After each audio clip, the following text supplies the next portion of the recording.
And this is why I say trailers be damned.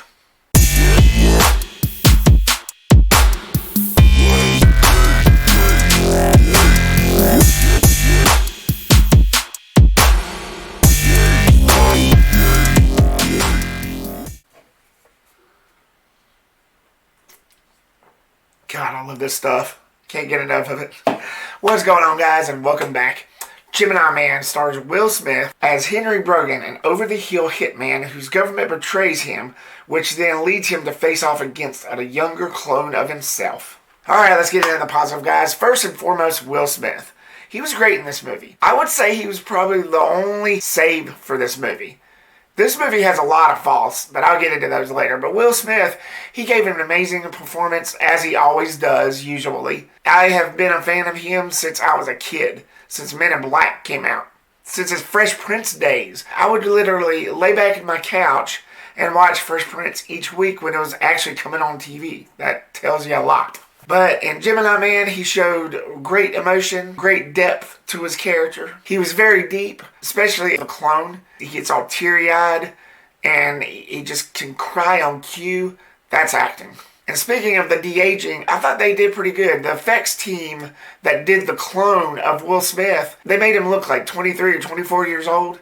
And they did a pretty amazing job, much like they did in Captain Marvel with Samuel Jackson. He even sports the Fresh Prince haircut just a tad in this film in one scene. And that really took me back, and I was like, God.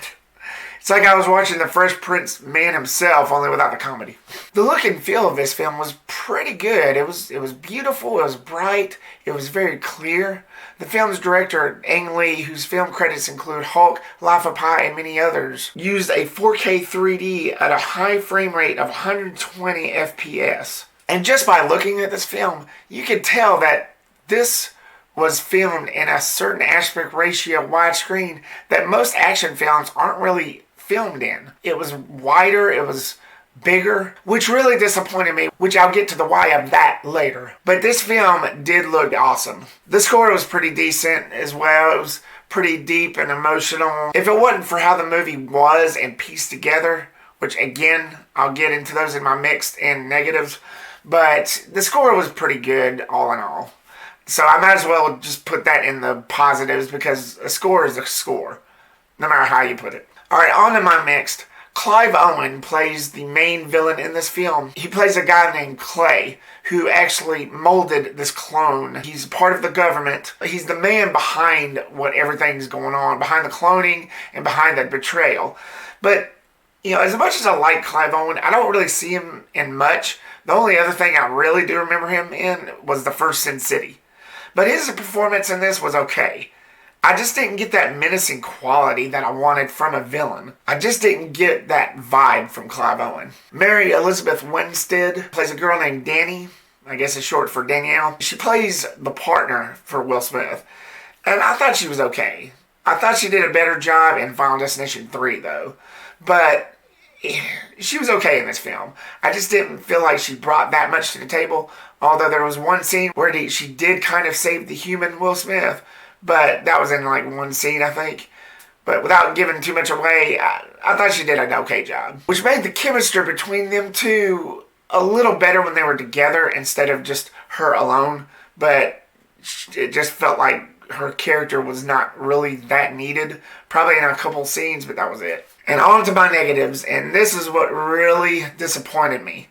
And this is why I say trailers be damned. But the tone and pace was way off. It felt so watered down. When you watch the trailer, you would think that there was more action in it than it was, but there really wasn't.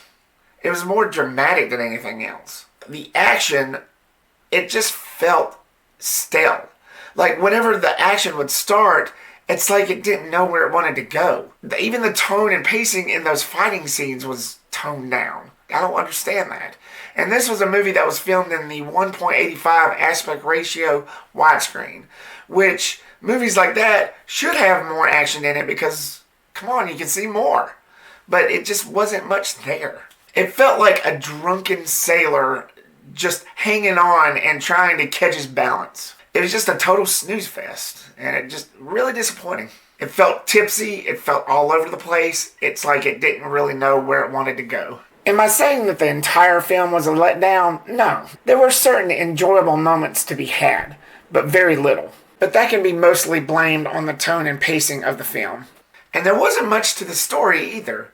It was just about this man being betrayed by his government and being chased by a clone of himself. To most people that might be something, but to me it just wasn't that big. This wasn't a genocide type movie. Yes, I get that. But the story, it just, to me, felt bland. It just wasn't much there. It sort of reminded me of that Arnold Schwarzenegger flick, The Sixth Day, only without the future elements. But at least The Sixth Day had one thing going for it. More action, and the story, from what I remember of it, now I hadn't seen The Sixth Day in a while, but from what I remember of it, there was actually more there to its story because of the future elements. But it just seemed like it was a little bit of a ripoff from that film, only like much watered down. And it was kind of predictable. Certain things happened in this film that I could see a mile away, especially during the third act. And it was kind of predictable. And the dialogue didn't help either. Some of it was cheesy. Some of Will Smith's lines kind of did make me chuckle a little bit. And going back to what I said, that's why I say Will Smith is about the only thing that saved this movie completely for myself. Otherwise, there wouldn't be no positives about this film, other than the look and feel. My final thoughts, wait until it comes out on DVD or streams on Netflix. You'd have a better time watching it at home than you would in the theater. It just wasn't that much of a theater experience for me. I don't know about you guys, everybody's different, but just save your money. If you don't have high expectations, which unfortunately for me was my downfall going into this because I did have more expectations for it, just don't have much of it if you do decide to go see this film. You won't be getting that much. And you might enjoy it, especially if you're a Will Smith fan. If you're a Will Smith fan, you might enjoy it. I'm going to give Gemini Man a D.